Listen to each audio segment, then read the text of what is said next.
Nigel Farage has become a sort of master of his own performance, but also a prisoner of exactly the same thing. Charismatic, relentless, constitutionally incapable of retreat. Farage has reshaped British politics more than any other individual in recent memory. And now he's finally an MP. But in a way, that doesn't matter. The more he campaigns, the more obvious it becomes that his greatest adversary is not Keir Starmer, Rishi Sunak, even John Swinney, it's Nigel Farage himself. His antics in Scotland, uh, I was looking at them a few minutes ago and I was thinking, really, it takes the biscuit. And Farage's campaign visit to Hamilton, Larkhill, and Stonehouse by election might have been pitched as a bold insurgent move, Reform UK's effort to pierce the saltire and make headway in a part of the UK that's traditionally treated him with the enthusiasm of a wet haddock in a vegan deli.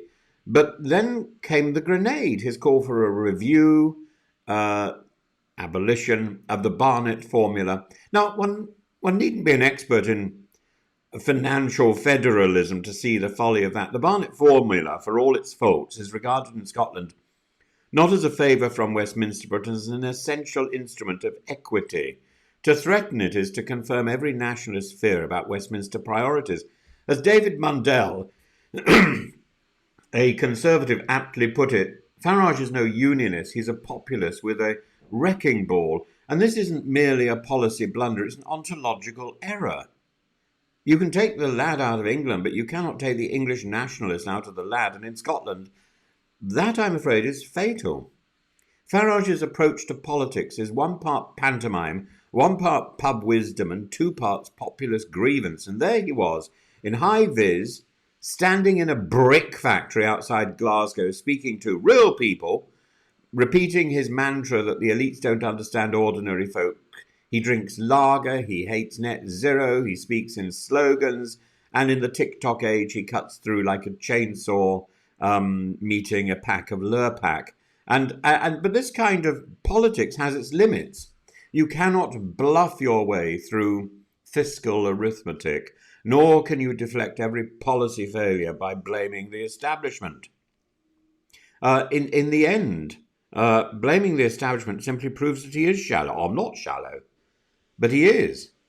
Farage is strongest when he's against something, when he's not against something, when he's got to be something, when the scrutiny turns from character to content, the seams begin to show.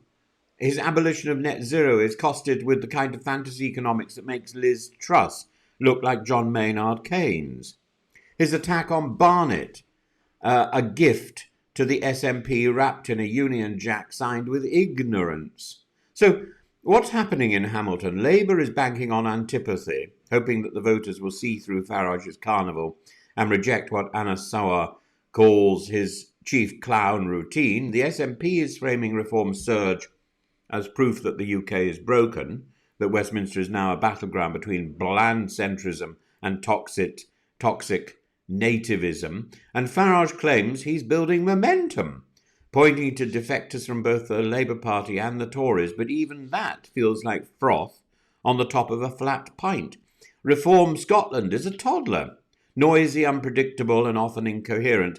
Its 11,000 members are significant, yes, but organisation is not the same as understanding. And Farage says he's giving Scotland a voice. But what he's really doing is giving England's grievance a microphone in a land where the audience long ago stopped clapping. And so we return to this paradox. Nigel Farage, the man with boundless energy, bottomless confidence, and apparently limitless ambition, keeps sabotaging his own cause like a Shakespearean character who mistakes applause for authority. He revels in the theatre while forgetting the plot. A Falstaffian fool, perhaps without some of the girth, but his politics thrive on rage. But government and governing demands rigour, and he is, to borrow a line from Oscar Wilde, the kind of man who knows the cost of everything and the value of nothing.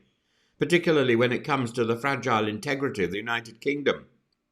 The truth is, reform's rise is real, it deserves scrutiny and even engagement, but it cannot escape the gravitational pull of Farage's own contradictions, a party run by a man whose instinct is to inflame, not to solve, to divide, not to build.